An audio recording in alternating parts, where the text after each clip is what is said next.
lagi, ini sebetulnya kalau kita bisa ngobrol, ini khas Trawulan. Sebetulnya Majapahit punya.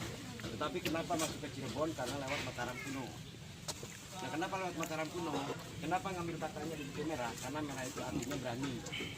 Nah, ini kalau kita ngobrol tugu, kenapa tugunya itu kalau orang Sunda bilang simping? Nah, jadi kalau ini ada tugu, kalau disundakan tugu apa tuh? Gapura. Apa? Gapura. Tugu monumen. Tugu monumen. Kalau tugu disundakan itu artinya gapura. Gapura. Nah, kalau kita masih gapura itu artinya ada kehidupan. Makanya ini diambilnya separuh-separuh. Artinya itu kalau kita ke dalam itu ada kehidupan. Nah, makanya dibilangnya gapura. Ada bahasa gapura ingurah itu. Mudah-mudahan semuanya di dalam itu hidup sejahtera. Oke?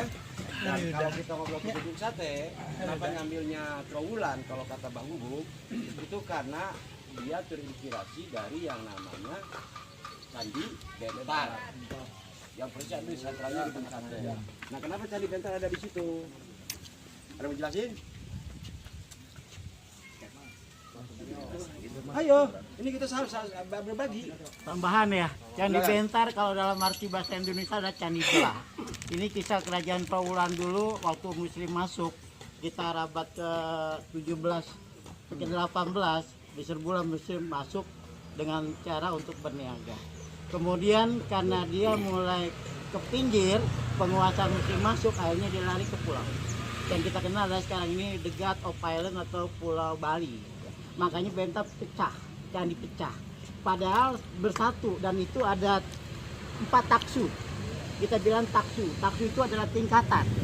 Tingkatan taksu itu ada kepercayaan, percaya dengan angin, bumi, tanah, angin, matahari, api, dan air.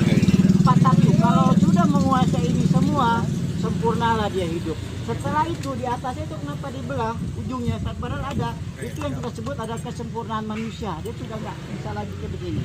Kenapa dia belah? Karena manusia itu adalah makhluk yang tidak akan pernah sempurna, bolong. Kalau ada niatnya tidak baik. Kalau dia ngambil taksu. Nah, lanjut lagi Kang Caca. Lanjut terus, Ci. Jadi itu taksu ya. Dan makanya sekarang kalau di Bali, kalau rumah-rumah para pendeta, istilahnya Pak Mangku, dia mempunyai harus ada candi. Gapura, Gapura Candi Bentar itu selalu dipakai di airport-airport besar maupun di tempat penyeberangan besar. Contoh di Soekarno Hatta Airport itu selalu pakai Candi Bentar. Kenapa? Karena Soekarno Hatta Airport itu adalah main gate